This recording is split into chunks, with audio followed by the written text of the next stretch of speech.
Today marks my birthday, a special occasion we usually celebrate with a barbecue. It's our tradition to invite close family, friends, and familiar neighbors. However, this year, the event seemed a bit out of the ordinary and quite extravagant. To handle the large amount of food, we bought extra grills and smokehouses. Even though it was my special day, I took on most of the cooking duties. I'll admit my cooking skills aren't exceptional, but the end result met our expectations. Being the cook had its perks, like always having a cold beer in my left hand, to keep me refreshed while I tirelessly grilled the meat. Now the question was, whether I wanted my birthday present immediately, or if I'd prefer to wait until the evening to find out. A warm shower was prepared for me, and Amelia, with a broad smile, greeted me from the bathroom doorway. She mentioned she'd see me tonight.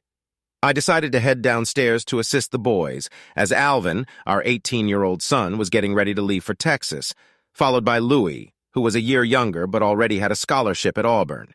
They were great sons, and I credited their upbringing to Amelia's efforts. My main role was to provide them with a comfortable home to grow up in. I was proud of instilling in them a strong work ethic, but I couldn't help but wish I had been a more understanding father. Throughout their upbringing, we spent a lot of time in the yard and on the terrace, making sure everything was in perfect condition. Then, we fired up some grills, starting with the ribs in the smokehouse.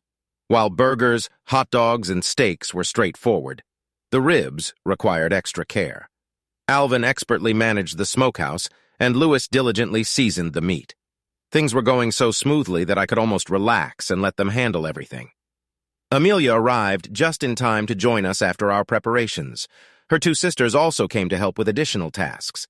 We had over 50 guests, so it was a big celebration. It always amuses me how friends appear magically when there's free food. Despite hitting 40, I still felt like a 20-year-old at heart. Next month, Amelia and I will celebrate our 20th wedding anniversary, a testament to the strength of our marriage. Our journey together has been eventful and fulfilling. Our love life may not be as passionate as before, but it's still enjoyable. About a year ago, Amelia started working, and our relationship seemed to cool. The idea of an empty nest seemed to draw her out of the house, and as long as she found financial happiness, I was content. We didn't really need the extra income, but Amelia craved the companionship her job provided. After working in the yard, the boys and I went for a shower. I even had a new shirt that my mother had brought earlier in the week. It might not have been my style, but wearing it was a duty I couldn't refuse. To be honest, I felt like I looked like a Hawaiian pimp in those clothes. Amelia made a wise call by insisting I wear an apron, which turned out to be a practical addition to my outfit. Soon, the guests started arriving with delicious dishes, thoughtful gifts, and soft drinks. The weather was perfect, promising a great day. Amelia, as always, looked stunning and effortlessly played the role of the perfect hostess. Approaching 40 next year, she still maintained her youthful appearance, looking no older than 30. I eagerly looked forward to some exotic weekends and memorable vacations with Amelia. It was a chance for us to create cherished memories and recharge. After years of dedicated parenting, I watched Amelia gracefully move among the tables, ensuring everything was perfectly placed. She embodied the essence of an ideal wife and mother, making me proud. What more could a man ask for? Soon, everyone gathered to enjoy the feast. Plates of delicious food appeared and disappeared throughout the yard. Thankfully, most guests brought their own chairs, avoiding any seating issues. We had coolers filled with drinks, one with cold beer, and the other with soda for those who preferred non-alcoholic options. The cake, safely tucked away in the kitchen, patiently awaited its moment. In the midst of the crowd, there was someone unfamiliar to me, and I couldn't figure out where he came from. His face didn't ring a bell. A tall figure in a dark blue jacket stood in front of us, stopping at the edge of the party area to exchange a few words with the neighbor. The neighbor called Amelia over, and he thanked her, handing her an envelope from his jacket. Amelia received the envelope with a solemn expression, and the man made a brief statement. Then he left as inconspicuously as he arrived, leaving everyone in suspense. Amelia froze in place, her expression blank. After a quick glance in my direction, she retreated into the house. I stood there, silently observing the situation. The lively chatter of the guests turned into hushed murmurs and whispers, trying to break the tension in the air. Feeling the need to break the spell of the moment, I raised my voice and announced that anyone who wanted more ribs should help themselves. After a few moments, Alvin and Louis cautiously approached me, trying to make sense of the situation. Louis asked what was going on, and I could only shrug in response. Alvin started heading to the house, but I reached out, touched his shoulder, and signaled for him to stop, shaking my head. I suggested he check if we needed more drinks or beer, hoping to divert their attention for a while. When the conversations in the courtyard slowly returned to normal, I felt a bit of relief. However, after 10 minutes, I realized it was time to talk to my wife, but before I could gather my thoughts, Louis urgently jumped into the conversation, his voice filled with concern. He informed me that Mom was leaving in a Mustang. Louis directed my attention to the front of the house, and I saw my black Mustang convertible racing down the street at a frightening speed. As everyone in the backyard turned their gaze to this scene, silence fell over the once lively atmosphere. It was strange to see Amelia driving a Mustang. She typically drove a minivan, but in her absence, the Mustang seemed like the preferred choice. After Amelia's sudden departure, many questions remained, but I knew they would have to wait until she returned home. Unfortunately, things took a turn for the worse. Amelia's sister Lily showed up with a cake, and I made a feeble attempt to show some happiness. However, her absence cast a gloomy shadow over the previously joyful atmosphere. One by one, friends and neighbors bid us goodbye and headed home. Close family stayed a bit longer, but eventually all the chores were completed, and there was nothing more to tidy up. Regrettably, Amelia's abrupt departure remained an untouched subject of conversation. It seemed like everyone was deliberately avoiding discussing it, trying to preserve a sense of normality. Now, left alone in the house with my two sons, silence enveloped us. They looked at me, searching for some sign or explanation, but I had nothing to offer. Sitting on the couch, I remained alone when they retired to their bedrooms for the night, and when morning came, I was still sitting there. Alvin and Louis got up early, wasting no time returning borrowed grills and other equipment to our kind neighbors. The smell of freshly brewed coffee tempted me to rise from the couch, but Amelia's absence continued to trouble me. Whatever was in the envelope, it must have been very important for her to leave so suddenly. I made several attempts to reach her by phone, but her phone was naturally turned off.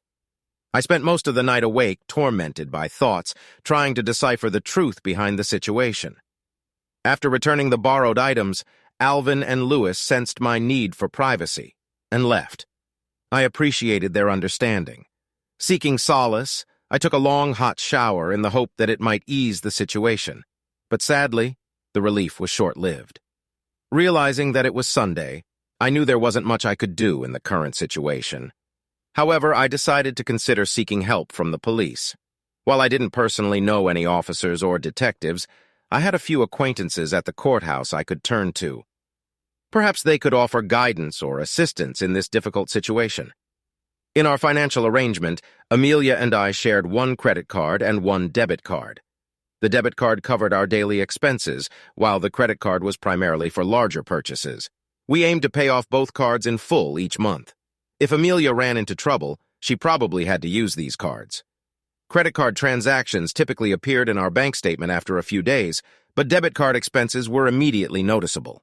After a few hours growing concerned, I decided to check our credit card first.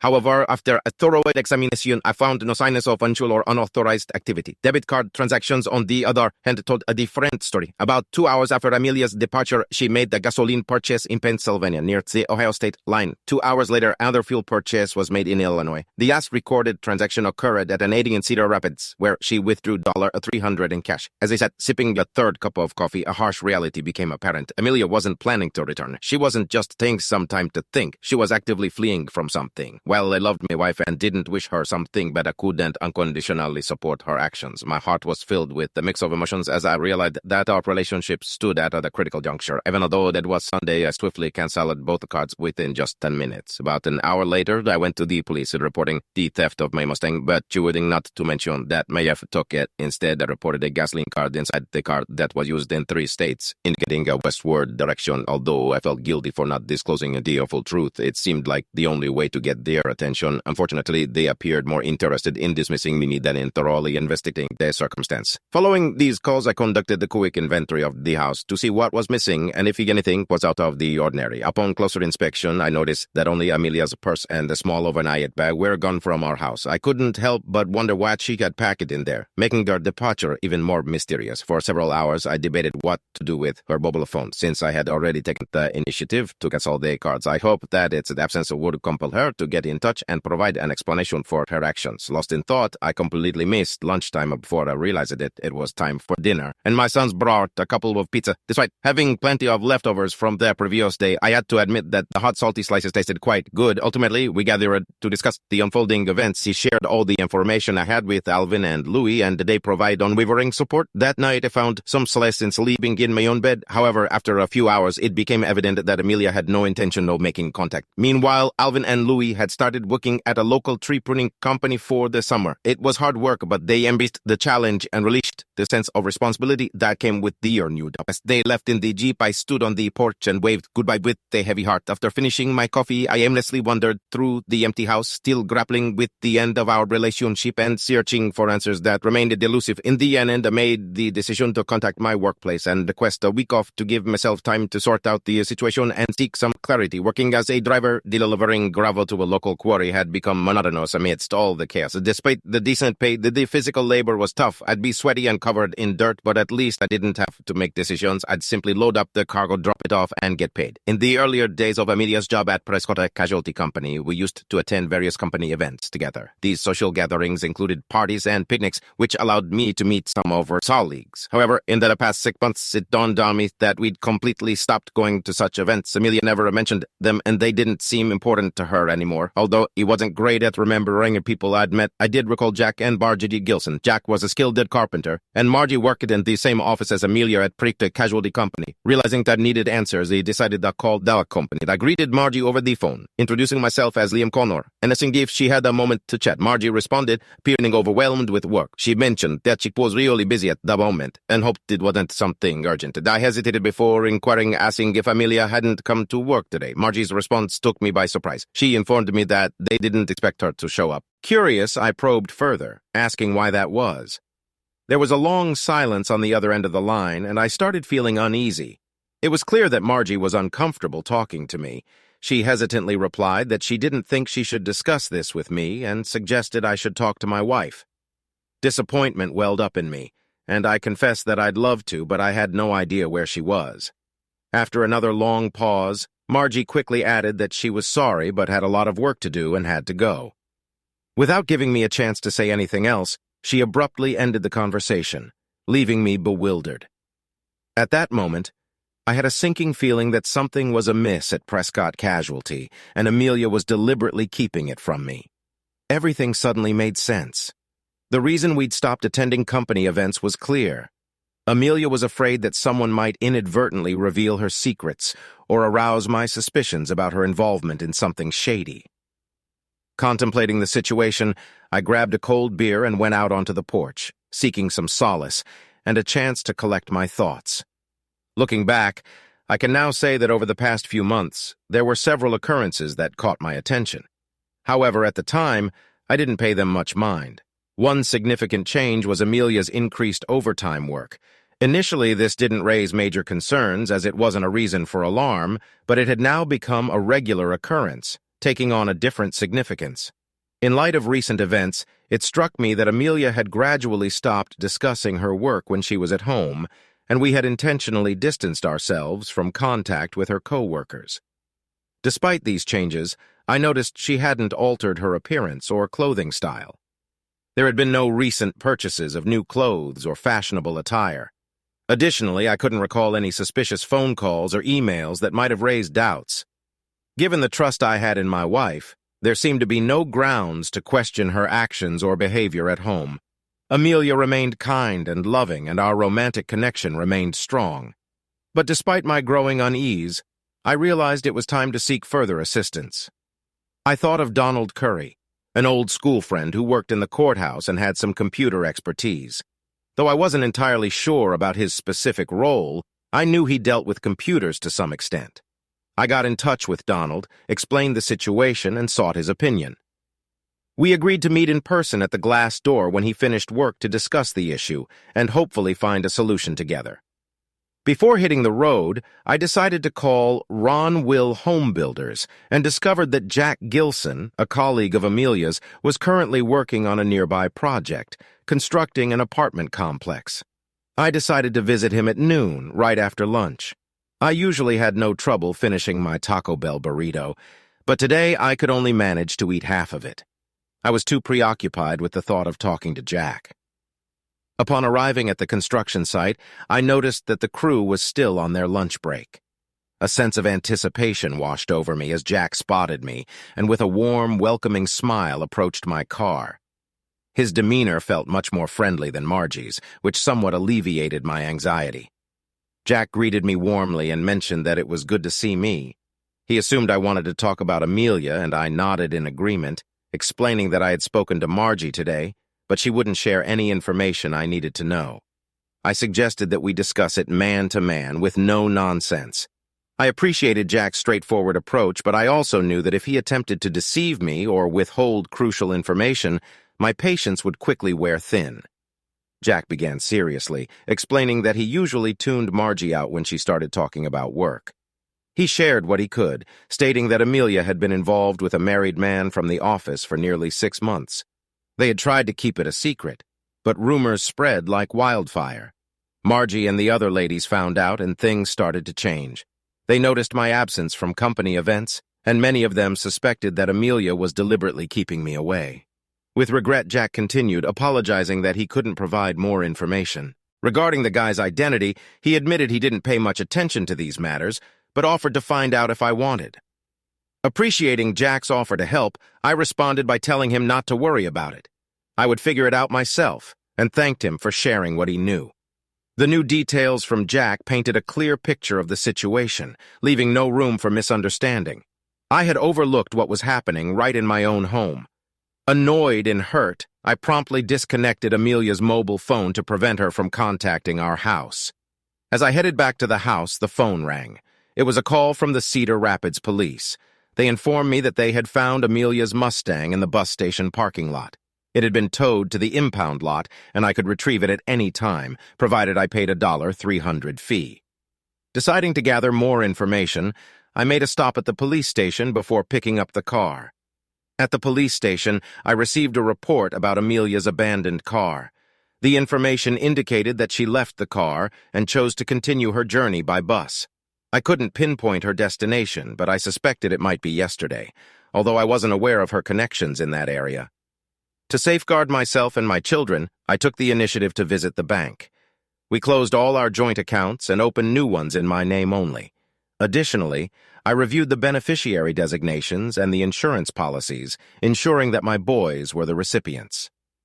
With mixed emotions, I arrived early in the morning at the arranged meeting spot, the glass door, where I intended to meet Donald.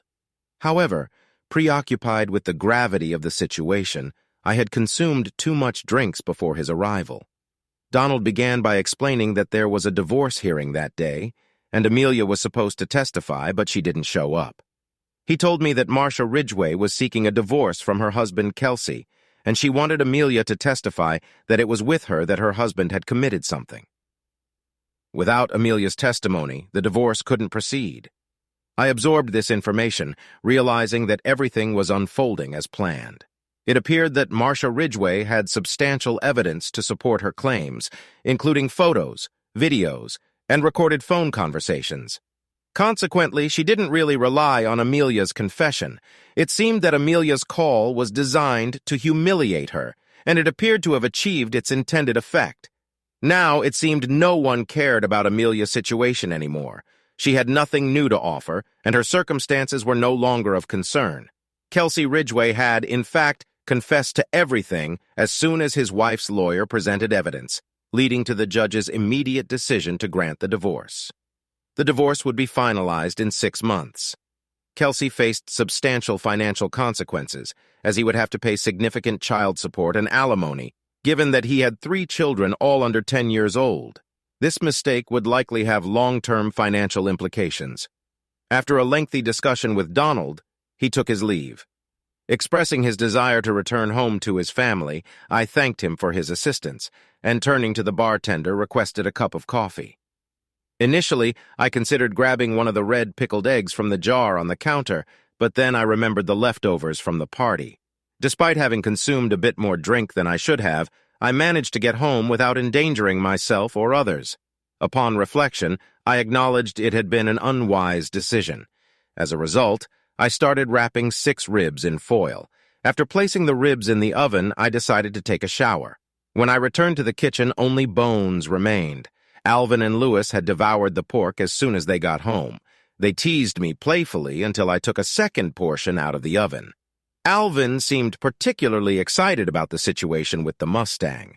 After a 20-minute conversation, I finally agreed and allowed both boys to take the bus to Cedar Rapids and then drive the car home. I allocated them $600 to cover the expenses. Louis adeptly drafted a document on the computer, authorizing them to pick up and drive the car home. Impressed by his competence, I chose to remain silent and sign the document. The next morning, we had breakfast together at IHOP before I dropped them off at the bus station. I couldn't help but chuckle as they boarded the bus, unsure of what to expect during a 2-day Greyhound bus journey. It was a valuable life lesson. To ensure a smooth arrival, I took the initiative and informed the Cedar Rapids Police Department about their impending arrival. After ensuring that everything would proceed smoothly, I turned my attention to the final task that required my attention. Locating Kelsey Ridgway's office took some time. When Margie spotted me, her hand instinctively reached for the phone. However, time was not on her side. Without bothering to introduce myself, I began to execute my plan. Guards swiftly intervened and escorted me away before I had a chance to grasp the situation. A short while later, I found myself at the police station facing a judge who wasted no time in sentencing me to county jail. There was no trial. The exchange between me and the judge was brief. I was sentenced to 60 days in jail, but to be honest, I didn't care. This was my first opportunity to break free. I called the guys to update them on the situation. I could have sworn I heard Louis giggling on the other end of the line. Leaving the house unattended for a few days may seem trouble-free, but reality often differs from TV. I had to stay vigilant constantly. Most of the prisoners were uncooperative and had no intentions of becoming friends. Plus, there were plenty of noisy and foolish young people around. Surprisingly, there wasn't much interaction between the younger prisoners and the more violent ones. There was no option for a separate room, so I had to share a cell with a guy named Gioconda. I wasn't aware of my brother's fate. He had found his wife with another man and had been rude with her. But Jocko and I managed to get along well during our time together.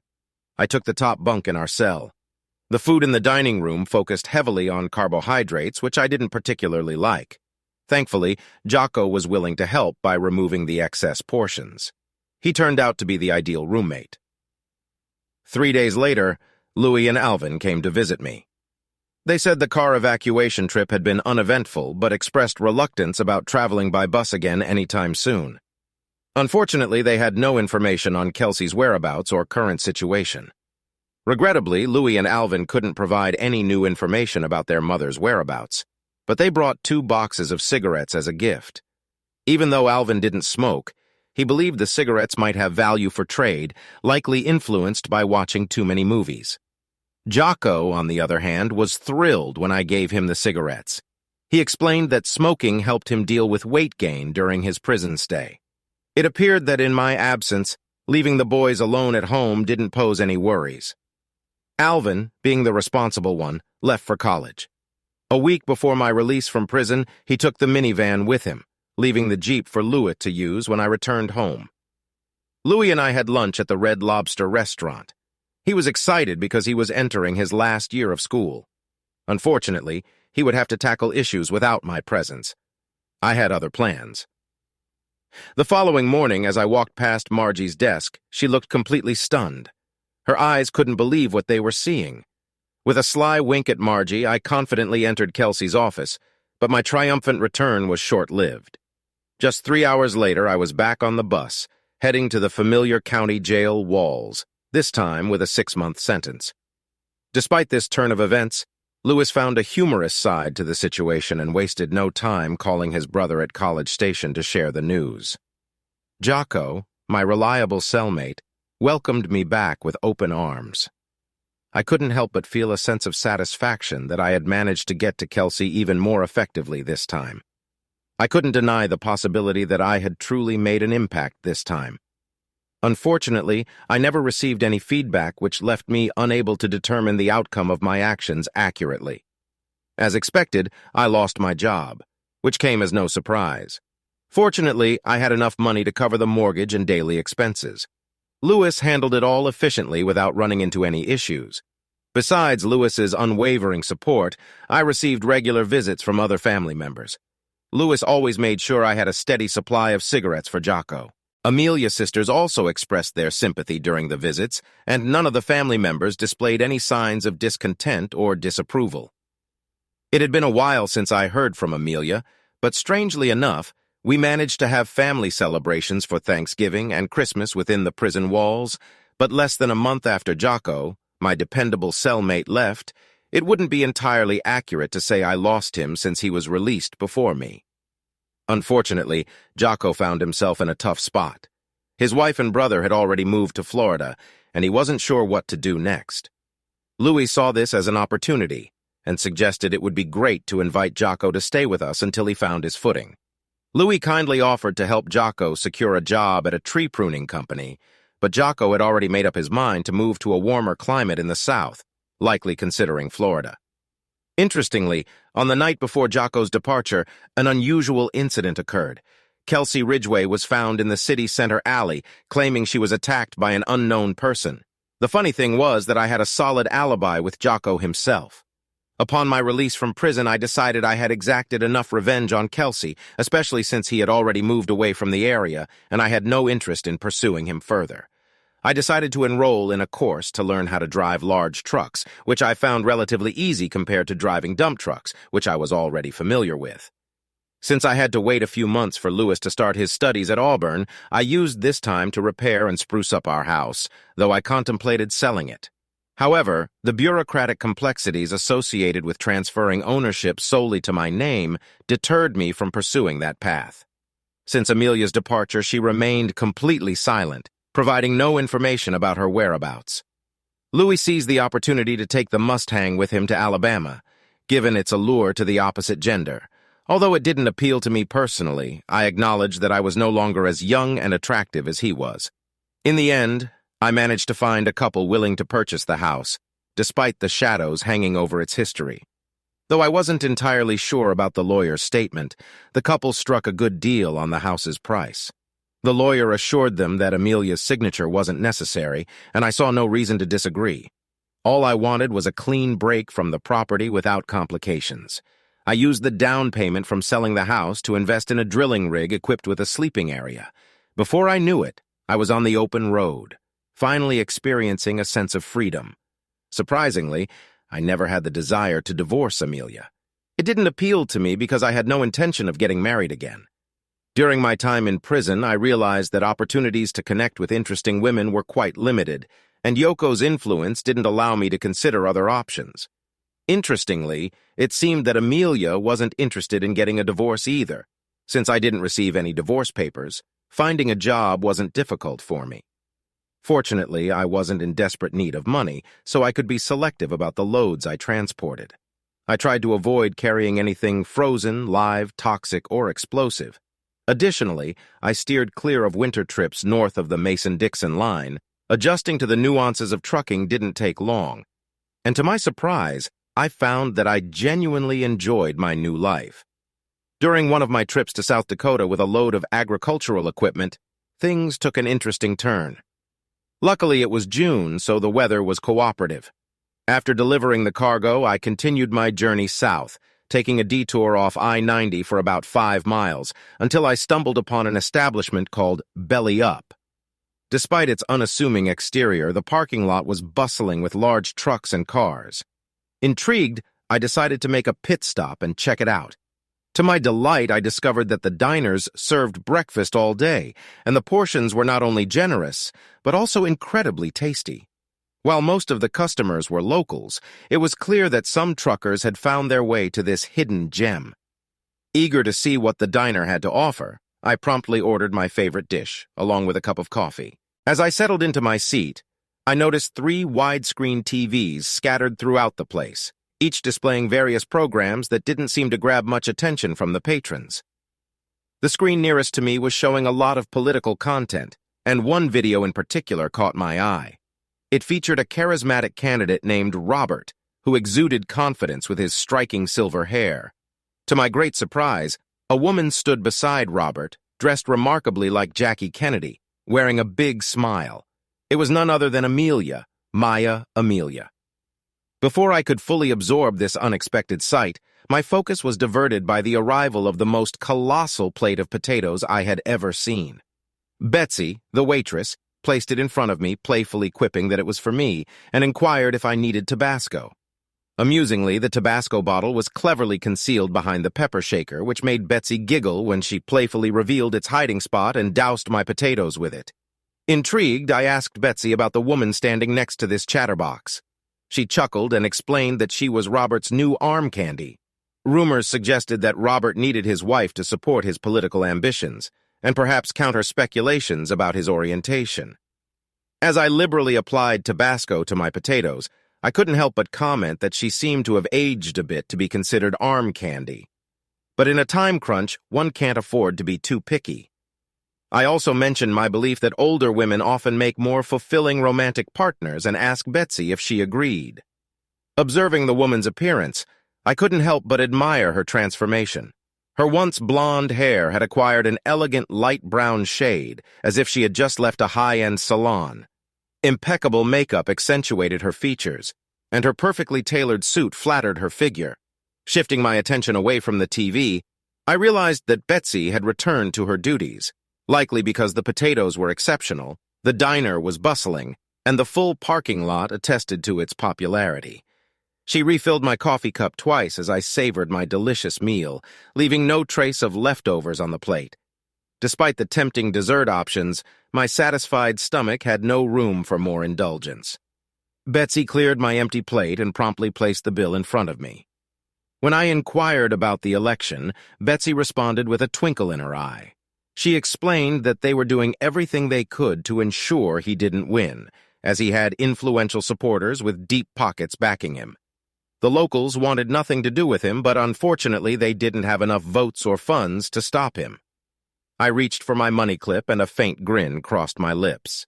Betsy noticed and couldn't resist asking what was amusing, and if I knew something. With a grin, I replied, "Oh, maybe I have some information." Betsy's eyes sparkled with curiosity. I asked her eagerly if they really tied the knot, and she nodded affirmatively, adding that their wedding was even broadcast on television, kind of like a reality show. After a brief pause, I continued, mentioning that it seemed they missed the traditional honeymoon, and that they were waiting for him to officially take office. She responded with a knowing smile, leaving a $10 bill on the counter. I bid a friendly farewell, assuring her that I wasn't there to stir up trouble or meddle in matters that didn't concern me. The moment I stepped out, Betsy leaned in and asked if I had something to tell her, emphasizing the importance and her need for some sleep. I walked out the door with a persistent grin on my face, ready to face whatever lay ahead. As I settled into the car, eagerly anticipating some much-needed rest, I noticed Betsy peering at me through the window. Just as I was starting to doze off for a well-deserved nap, an insistent knocking on the door roused me from my slumber. Irritated, I initially tried to ignore the noise, hoping it would cease. I grumbled for the persistent knocker to go away, but the relentless knocking only grew louder. Reluctantly, I gave in to the persistent visitor and opened the door with some annoyance. In the darkness and the rain, a stern woman in a raincoat stood before me. Straining to make out her face, I grumbled that I hadn't broken any laws and told her to leave me be. Unperturbed, the woman firmly stated that Betsy had asked her to have a word with me. Despite the inclement weather, she insisted on taking a few minutes of my time. Disc-frontaled, I reluctantly agreed to hear her out, although fatigue weighed heavily on me, and I longed for that much-needed rest. I granted her a brief 10-minute window to speak, to which she pleaded with a resolute look in her eyes and voice. Anointed by her insistence, I replied curtly, telling her I wasn't interested and to go find someone else to talk to. There was a tinge of disappointment in her voice as she responded, "Darn it! It's about Amelia. Meet me inside in 10 minutes." Surprised by the mention of Amelia's name, I hesitantly consented to her request. As she closed the door and hurried away, a faint half-smile graced her face. The restaurant still buzzed with activity, and a decent number of patrons filled the space. Intrigued and somewhat skeptical, I decided to oblige and headed inside, hoping to unravel the mystery surrounding Amelia's situation. Adjacent to the cafe's entrance, there was an area stocked with rain gear that would soon transition into winter wear in a couple of months. I spotted her sitting in a booth by the window with 2 cups of coffee before her. Her straight, glossy black hair, featuring a small white streak on one side, caught my attention. Observing her sun-kissed complexion, it became evident that she was an outdoors enthusiast, accustomed to the elements. Her well-tanned skin lacked the typical softness associated with more delicate individuals. In fact, she was far from a young woman. She appeared to be around 30, perhaps closer to 40. High cheekbones accentuated her facial features, devoid of any noticeable makeup. I took a seat in the booth across from her, extended my hand for a handshake, and introduced myself as Liam Connor. She shook my hand and replied with her name, Sally Wilmot. Out of politeness, I offered her something to eat and asked if she was hungry, but she declined, explaining that she had a signature dish just 3 hours ago and didn't plan to eat again for a while. She said this with a polite smile. Sally went on to share the reason behind her desire to speak with me. She mentioned that Betsy had indicated I might have some information about Robert and Amelia. Perplexed, I couldn't resist asking what the significance of Amelia was in all of this. Sally responded, "My brother Kevin is running against Robert," and after a brief pause, she added, "So yes, it's personal for me," Sally clarified. "But it's not just a personal matter. Kevin represents the interests of our neighborhood, and we believe that many people might not have a fair chance if Robert gets elected." Baffled, I inquired, "Okay, but I still don't see the link between his wife and all of this." Sympathetic, Sally nodded and explained that they weren't entirely sure either. All they knew was that something was amiss. Their election committee tried to gather information about Amelia, but came up empty-handed. Robert's campaign team remained tight-lipped and hadn't disclosed any details. It might be nothing, but they were growing increasingly anxious, and Betsy mentioned that I could shed some light on this matter. Amused by her astuteness, I chuckled softly and made a light-hearted comment about my poker skills. Sally acknowledged my statement with a knowing look. "Indeed," she said, validating my suspicions. "You clearly know something. So will you tell me?" Finishing my coffee, I couldn't help but chuckle at the irony of her words. "I'm willing to answer any questions." I began. Sally, relieved, responded, "Oh, that's great. This has been driving us crazy, so how do you know Amelia?" With a sigh of sincerity, I admitted, "She's my wife. We've been married for over 20 years, and we never got divorced. Although I haven't seen her in years, unless she divorced me without my knowledge, we're probably still legally married." "Yes, we're still married," I confirmed. Sally appeared shocked and momentarily speechless. She sat in silence, her gaze fixed on me. After a short pause, she finally found her voice and asked the burning question. "What was Amelia's maiden name when she got married?" "Her maiden name was Connor," I replied straightforwardly. Sally didn't even try to hide her astonishment.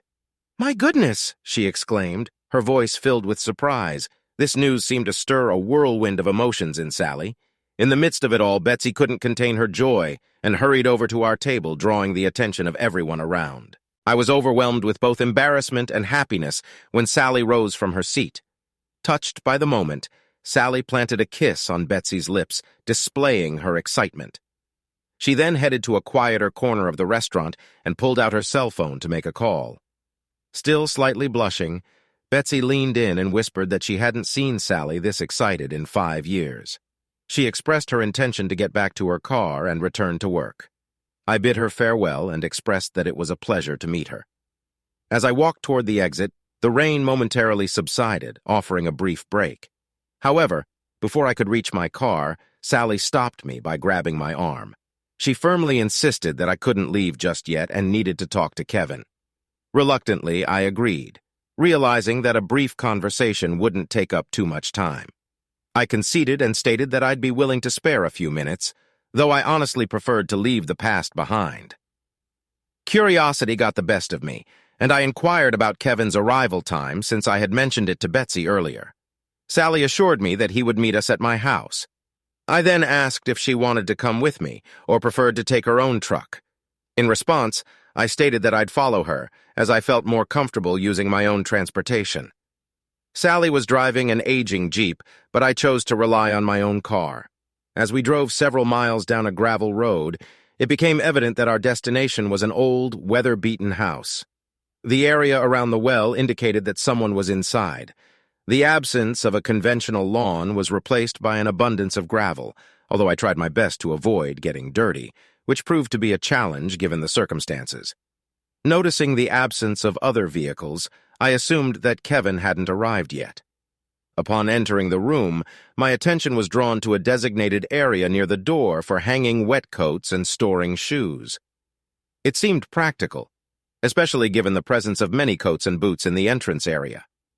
The house's interior had a unique layout, resembling a classroom more than a traditional living room, with desks and computers in place of nightstands and table lamps.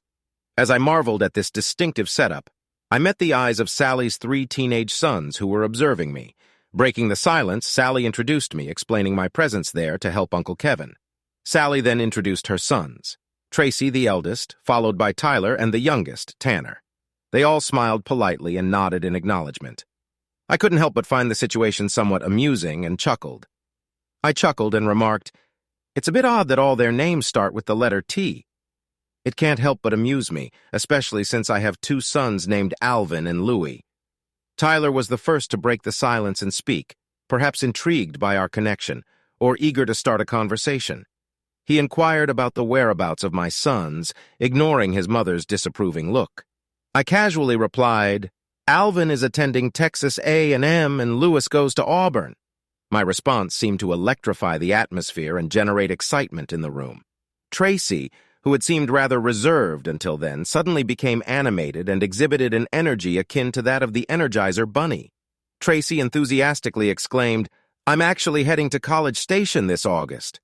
Their curiosity led to more questions, and I found myself genuinely engaged in their inquiries. Tracy inquired about how long Alvin had been studying at Texas A&M and what he was majoring in. Sally gently encouraged him to slow down, saying, "Take your time, dear. I'm sure Mr. Connors has plenty of time to answer your questions." Unbeknownst to them, Tracy had received a full football scholarship and had already committed to the ROTC program.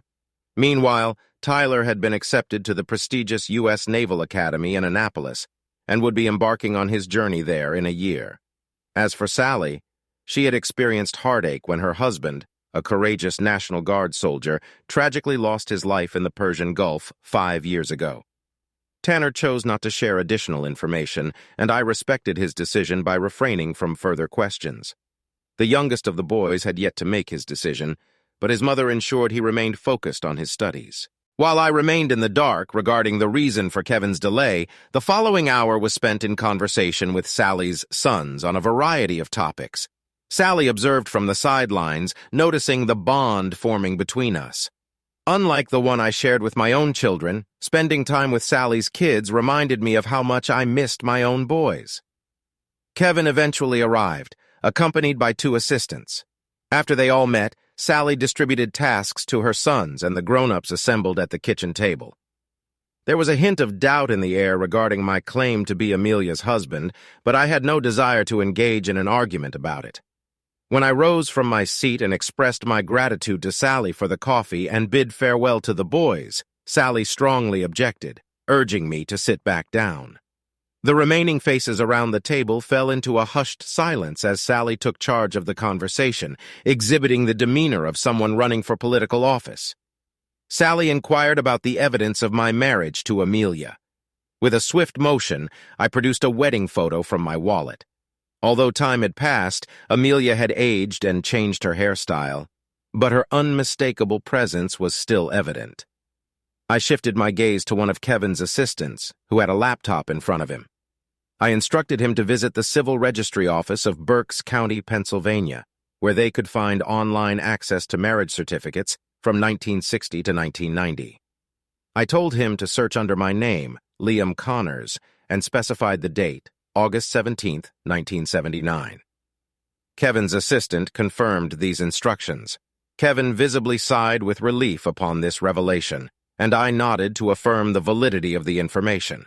I reassured them that they were welcome to investigate further, including searching for divorce records as to the best of my knowledge and everyone else's.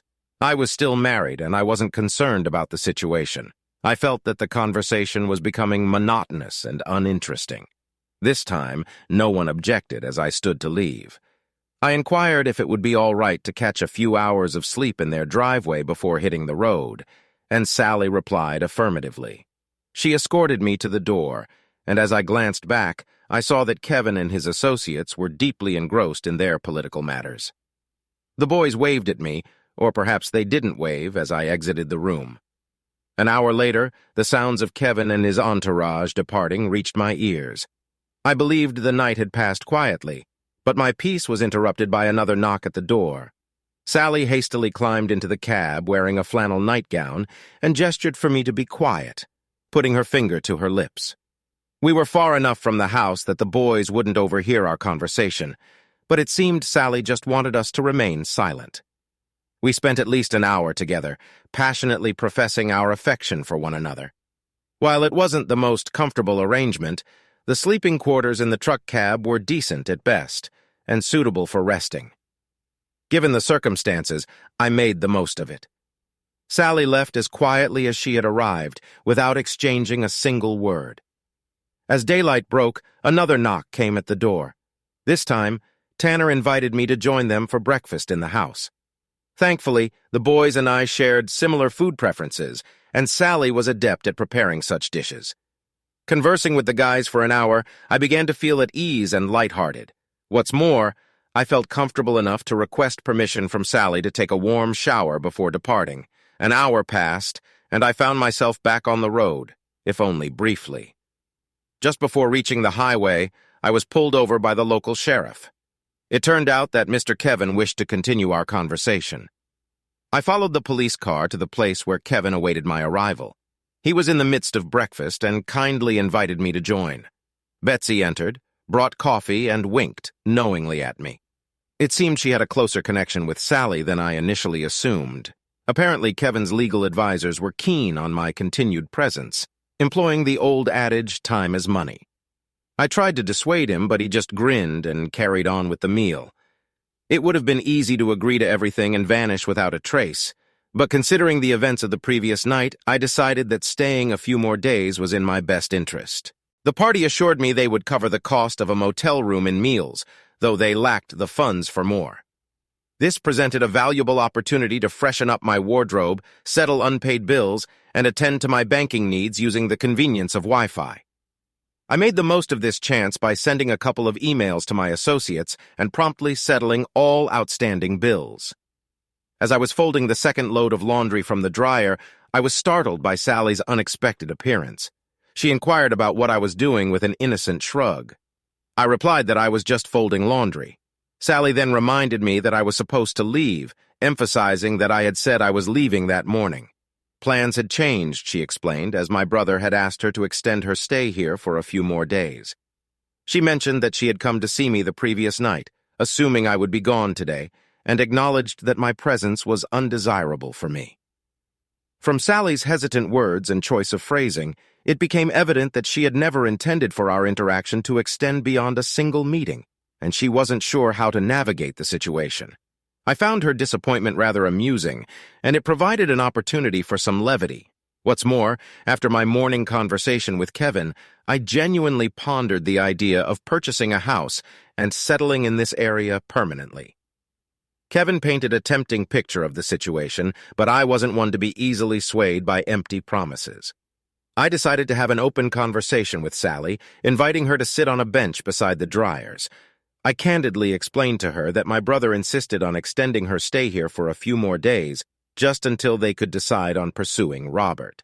I promised to keep my distance from her and the boys until everything was resolved. I emphasized that it was never my intention to make her uncomfortable or embarrassed. Sally shook her head and revealed that the boys genuinely liked me.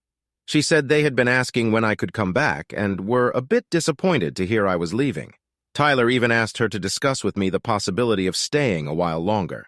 I apologized if my friendly intentions had caused any complications and assured her that those boys reminded me of my own children, making it easy for me to connect with them. I emphasized that my intention was never to create trouble for her. In response, Sally said she must admit that she didn't make things any simpler when she came to my truck the previous night. She acknowledged that I had added a layer of complexity to the situation and asked me why I had come to her. In a hushed tone, she mentioned that it had been 5 years since her husband passed away and explained that after 5 long years devoid of comfort and passion, it had felt like the perfect moment for an opportunity like this to arise, especially since I was supposed to leave that day. Sally's enthusiasm was rekindled, and she questioned why I didn't leave.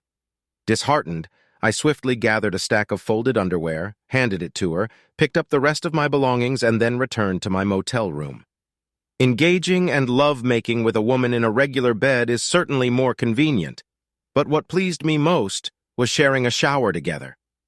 By the end of the first week, all the boys received T-shirts and hoodies with the logos of Texas and Auburn. Sally kept one of the oversized Auburn T-shirts for herself. Meanwhile, I paid little attention to the political maneuvers. Kevin and his team seemed to be handling things fine without my involvement. But then, news of Amelia's enigmatic story emerged, and the media began presenting it as a sensation. Robert supporters made futile attempts to downplay the significance of these revelations while they continued to deny or ignore the accusations. The situation only worsened, leading to a rapid decline in Robert's approval rating. I refrained from engaging in political affairs until one morning when I was visited at my motel. A tall, fair-haired woman with impeccable posture stood at the door. Even though I was only in my boxers, I invited her in while I was sorting out a stack of $500 bills. Her eyes evaded mine, but I carefully observed her every subtle movement. Dressed in a dark suit with a white shirt and modest black heels, she exuded the air of an experienced professional. She introduced herself as Mela and explained that she was an attorney from Levitt's Brothers in Sioux Falls. The fact that she knew my middle name sent a wave of unease through me. Sensing the urgency of the matter, I excused myself and went to the bathroom. Closing the bathroom door, I couldn't help but feel that the sound of the toilet tank filling with water reached my ears unmistakably. Despite my initial intention to restrain myself, Miss Jeff got the better of me, and I performed a subtle act of disruption. Less than a minute later, I left the bathroom and returned to Mela. Seated at the table, she inquired, "Was that necessary?" I responded with a hint of amusement. "Not really, but your tone made it seem like we'd be here for a while." "I apologize. I was just attempting to maintain professionalism. You missed the mark, Mela." Her disappointment was palpable. "What do you need?" "Our company represents Robert. We have recently discovered that your marriage to Amelia Connors has not been legally dissolved, and we would like to rectify this situation." "How?" "Well, there are laws in the state that allow for accelerated dissolution of marriage under certain circumstances. We believe that with your assistance, we will be able to take advantage of these laws." Puzzled, I asked, "So you want me to divorce my wife?" Mela replied plainly, "Yes." I felt uneasy and wondered about her motivations. Why do I need this? My question appeared to catch her off guard, and she seemed surprised that I'd ask at this stage of the conversation. Although I had contemplated getting a divorce, I was cautious not to reveal this to Mrs. Mela. She sat contemplating my words before I made a request. I asked her to provide a straightforward and honest explanation of why my wife and I were no longer living together. She leaned back slightly, unbuttoned the top button of her blouse, and began to explain. She shared that my wife had an affair with a coworker 3 years ago, which led to her leaving because she couldn't resist me and my children any longer. Her candid explanation caught me off guard, and I told her that it was clear enough. I inquired about the purpose of our meeting, and she sighed, acknowledging the challenging legal situation my wife, Amelia, and Mr. Robert were in. She hoped to ease Amelia's situation and expedite the divorce. I raised an eyebrow and asked about the benefits for me. Mrs. Mela replied that it would grant me freedom. I chuckled softly, expressing contentment with my current situation, and suggesting she needed to persuade me that my life would improve. She paused, trying to understand my perspective, and asked what I wanted, whether I sought financial compensation, and how much. I leaned in and inquired about the terms of the proposed divorce. Her response was unexpected: none. She clarified that the process could be expedited without an exchange of money, property division, or custody disputes. Both parties would simply leave with what they had at the moment without owing anything to each other, resulting in a clean and final resolution. Intrigued, I asked about the typical duration of such a process. She informed me that it usually took less than 90 days and that a decision would be reached before the elections. We exchanged a knowing look, acknowledging its significance. I asked if I should visit my wife for reassurance, but Mrs. Mela responded that they would prefer if I didn't. Finally, I agreed to the proposal, but added one condition. They must cover my accommodation and food expenses until the process was completed. Mrs. Mela smiled, showing that the outcome exceeded her initial expectations.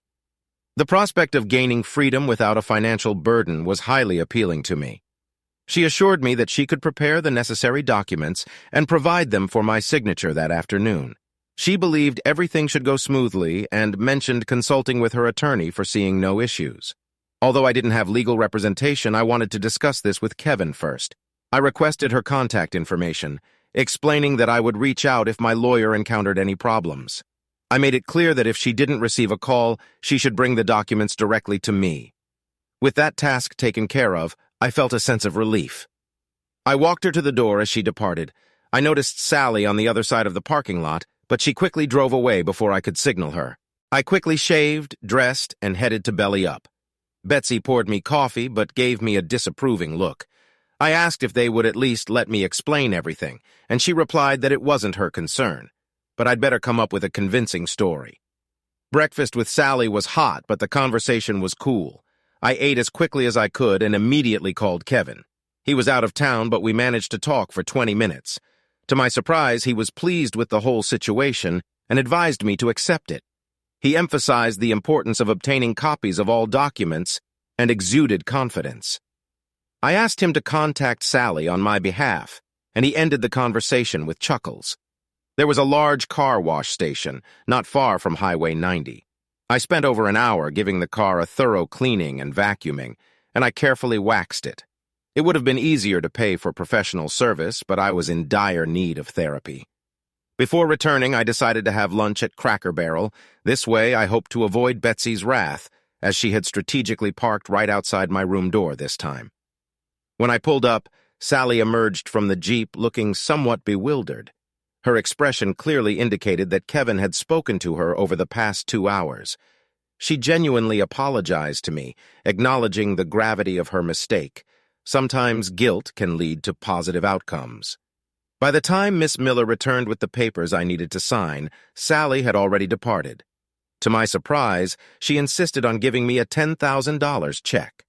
While Robert's campaign continued to decline, my divorce application moved smoothly through the legal process. Tracy was now living in College Station, looked after by a friend. The timing was perfect, and my divorce became official. Just before the election, Kevin emerged as the winner and expressed his gratitude, promising to personally reimburse me for the assistance. It seemed like I hadn't done much, but I jokingly told him that I'd consider it even if he introduced me to his sister. In response, Sally playfully nudged me on the arm. After the election, things took a turn for the worse for Amelia. She found herself facing unexpected bigamy charges, and mysteriously she disappeared once more, which seemed to be her specialty. Sadly, I never had the opportunity to see or speak to her again.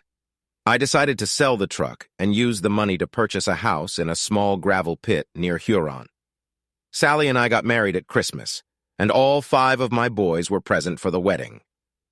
Betsy moved into a 2-story trailer house and assured us that she'd take good care of it.